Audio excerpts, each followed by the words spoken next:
Hi, welcome. My name is Ms. Robertelli. I wanted to take a moment to make a quick video for those parents who are virtual or who cannot make it into coming to school on Wednesday, the 29th. And I wanted to have this available to you so you wouldn't miss out on anything. So, again, my name is Ms. Robertelli. The best way to contact me is through email. I will get back to you as soon as I possibly can. I have it up all day long and I check it a few times at home as well. So anytime you have any questions or concerns, just please email me at trobertelli@rawway.net. On Wednesday at 6 p.m., I will have a Google form open that you can go on and put in your contact information. So even if you don't come to the back to school night, you can fill that in for me. Again, that's not going to be open until Wednesday at 6 p.m. and then it will close at 8 p.m. Okay. They just want it for attendance wise purposes and to make sure we have the most up to date contact information.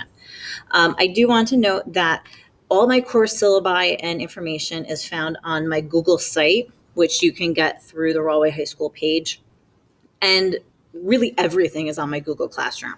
So you can ask your child at any point to go on and see what is happening in that Google Classroom if you'd like to be up to date on it. Just some quick talking points. Grading policy for every math class in the building is the same: 10% for classwork, 20% for homework, 30% quizzes, and 40% tests. Most, if not all, of my quizzes are going to be open notebook, and I told them that the first day of school. Because think about it, in the real world, when we struggle and we can't figure out stuff, we look it up, right? We use our research tools to find things that will help us progress through it. So for the quizzes, I will allow them to do that. Tests, most of the time, will be on their own, though. Again, my Google Classroom, everything is on there. Homework, all homework is expected to be done, completed, and on time. I grade homework for completion, not correction. So most of the homework is on programs called Math-Based or Go Formative, and it will grade them. Now, I know sometimes students struggle with the work, so they have hard times completing it or understanding fully the concepts. Math-Based has the ability for hints and tips, and I don't ever want a child to struggle through and not complete their homework because they're worried about the number that the grade is going to give them at the end. So as long as they complete it, I give them 100. And I do it based off the number of problems. So for instance, if there's 25 questions in the homework assignment, they do all 25, they get 25 out of 25. If they only do 10, then it's 10 out of 25. So it's how much they complete. And they can earn bonus points based upon their overall score. If they knew the content really well, they earn over an 85. I give them bonus points. And I didn't put it on here, but I also give based off time.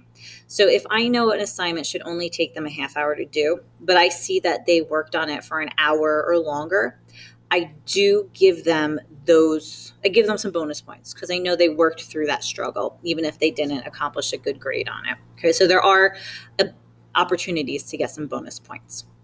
Extra help. Extra help is done throughout the year. I do sometimes during the year have a period one class that I have to teach to help seniors get their graduation requirements.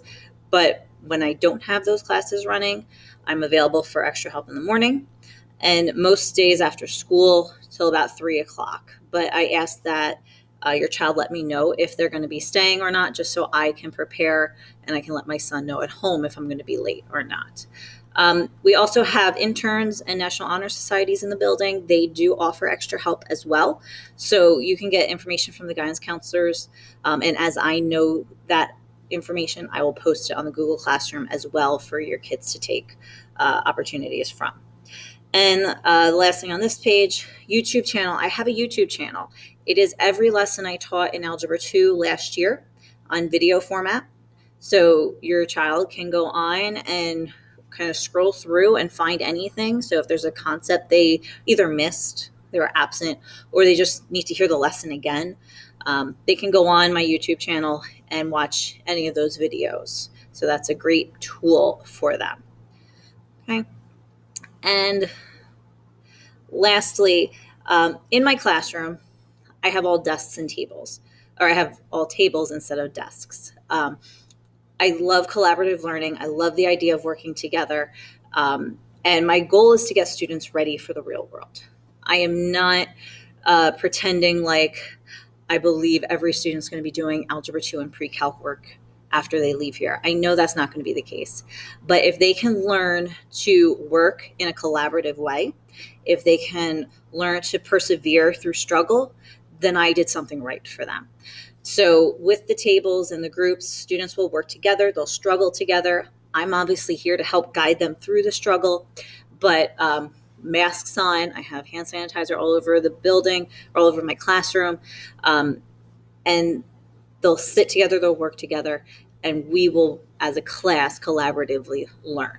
And the last thing I want to talk about is Algebra 2 is hard. It's one of the hardest classes in the building. Honors especially, I push those kids hard. If you can succeed in my class, you are going to be ready to succeed in pre-calc and in calc in your college classes. With that being said, there's going to be some struggle, and they have to put in effort.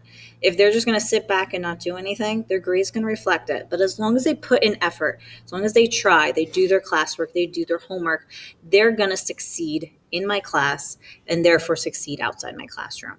Okay. I have in there, I said it, many students found math to be really easy and they didn't struggle with it at all. There's going to be times, I guarantee it, in the Algebra 2 class that they will struggle. And it's okay to struggle, embrace the struggle. That's how we move on and we become better people for it. And obviously, my job here is to help them through those struggles.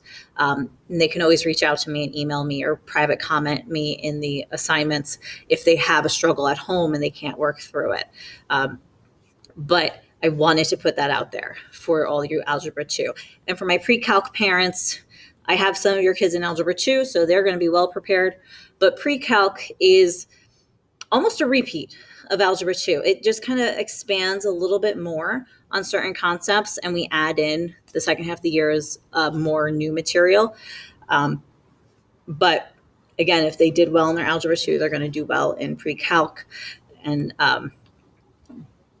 like I said, those of you who had me previously, they already know a lot of the material that they're going to see in the pre-calc course. Okay. Hopefully this cleared up some stuff and you get a good idea of what to expect in the classroom for the year. And again, if you have any questions, any comments, any concerns at any time, please don't hesitate to email me at trobertelli@rawwhite.net. And thank you for coming and for watching this video.